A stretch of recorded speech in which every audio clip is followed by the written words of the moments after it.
조선은 뼛속까지 유교 국가였습니다. 귀신을 부정하고 이성과 합리를 중시했죠.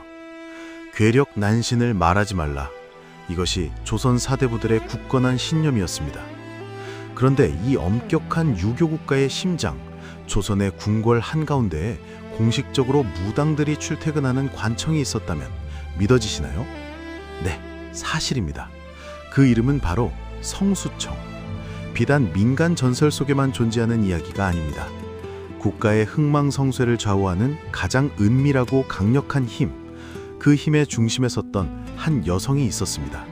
성리학의 나라 조선에서 무속신앙은 미신이자 타파해야 할 구습이었습니다. 하지만 가뭄이 들거나 역병이 창궐할 때, 왕이 직접 나선 기우제조차 효험이 없을 때 조선 왕조는 결국 이 여성, 국무 대만신의 굿판에 의존했습니다. 국가 공인 무당, 국무.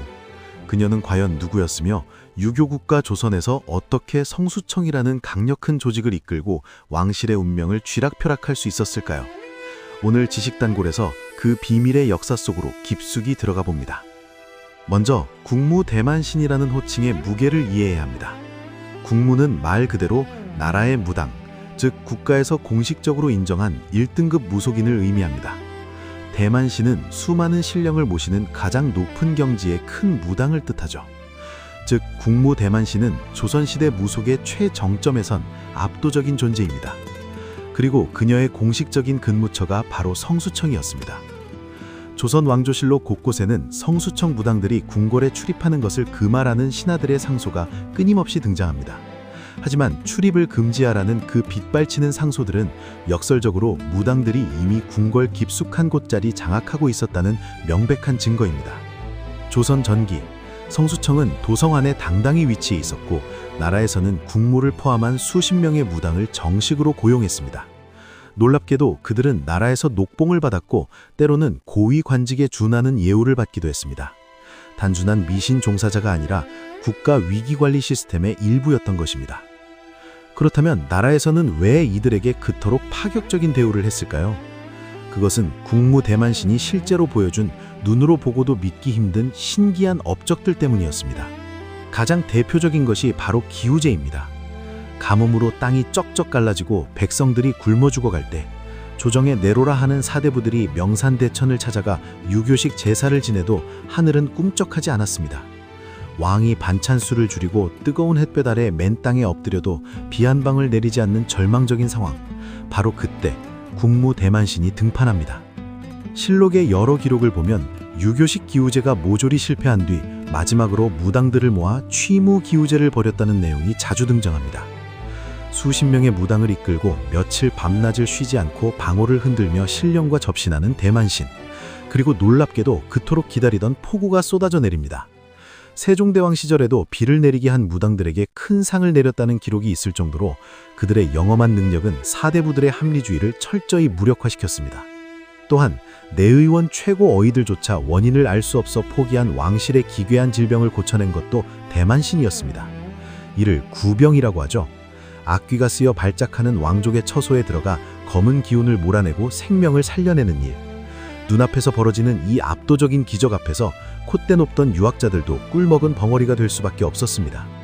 대만신의 이런 신기한 능력은 자연스럽게 궁궐의 가장 깊숙하고 은밀한 곳, 구중궁궐 왕실 여인들의 피 튀기는 암투 속으로 흘러들어갔습니다. 아들을 놓지 못해 하루하루 피가 마르는 중전, 왕의 승은을 입어 신분 상승을 꿈꾸는 후궁, 그리고 권력투쟁 속에서 자신의 목숨과 가문을 지켜야 할 대비까지. 겉으로는 우아하고 기품 넘치는 왕실 여인들이었지만 그 이면에는 지독한 불안과 욕망이 들끓었습니다.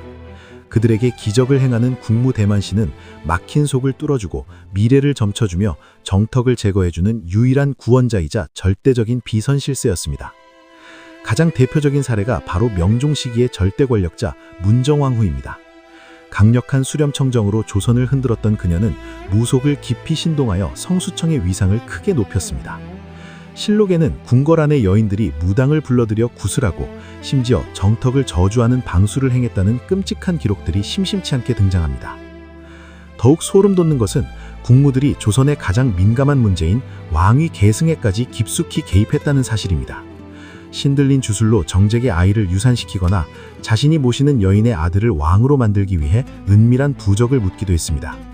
이 과정에서 국무대만신은 왕실 여인들로부터 막대한 재물과 권력을 하사받으며 거대한 권력을 손에 쥐게 됩니다. 전하, 저 요망한 무당의 목을 베시었고 당장 성수청을 혁파하시옵소서. 사헌부와 사간원 등 언론기관에 속한 유교 사대부들은 매일 피를 토하는 심정으로 상소를 올렸습니다. 아무리 비를 내리고 병을 고친다 한들 그들에게 성수청의 존재는 성리학적 이상국가를 꿈꾸는 조선의 얼굴에 먹칠을 하는 치욕의 그 자체였습니다. 국무대만신과 사대부들은 조선의 권력의 축을 두고 목숨을 건 기싸움을 벌였습니다. 하지만 왕들의 태도는 묘했습니다. 겉으로는 신하들의 간언이 옳다고 고개를 끄덕이면서도 정작 성수청을 완전히 없애버리지는 않았습니다. 이중 플레이였죠. 왕에게 성수청은 신하들의 눈을 피해 왕실의 은밀한 문제를 처리하고 천재지변 앞에 놓인 민심을 달래는 요긴한 도구였기 때문입니다. 하지만 갈등은 결국 임계점을 돌파합니다. 사대부들의 끊임없는 압박과 견제 속에서 조선 중기를 넘어서며 성수청은 점차 그 힘을 잃고 결국 공식적인 관청으로서의 수명을 다했습니다. 국가 공인 무당의 시대가 저물기 시작한 것입니다. 그렇다면 성수청이 폐지된 후 국무대만신과 무당들은 조선에서 완전히 자취를 감췄을까요? 천만의 말씀입니다. 그들은 공식적인 무대에서 내려와 천민이라는 신분이 전락했지만 오히려 민간과 궁궐의 어두운 틈새로 더 깊고 은밀하게 스며들었습니다. 기록에 따르면 성수청 폐지 이후에도 수많은 무당이 궁녀라는 직함을 위장하여 궁궐을 제 집처럼 드나들며 비밀 굿판을 벌였습니다. 공식 조직의 간판만 떼었을 뿐 그들의 은밀한 지배는 계속되었습니다. 유교 국가 조선이 그토록 합리와 이성을 부르짖었음에도 무속 신앙을 끝내 뿌리 뽑지 못한 이유는 무엇일까요? 그것은 인간의 마음속 깊은 곳에 또아리를 튼 근원적인 불안, 미래에 대한 공포, 그리고 끝없는 권력욕이 존재하는 한 무속은 절대 사라질 수 없는 그림자였기 때문입니다. 조선의 국무대만신, 그녀는 단순히 미신에 빠져 권력을 탐한 요부가 아니었습니다.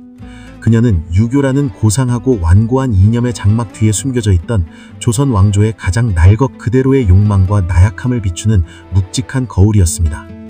이성과 합리를 부르짖었음에도 정작 삶과 죽음의 벼랑 끝에서는 보이지 않는 신령의 치맛자락을 붙잡아야 했던 모순 가득한 인간의 역사.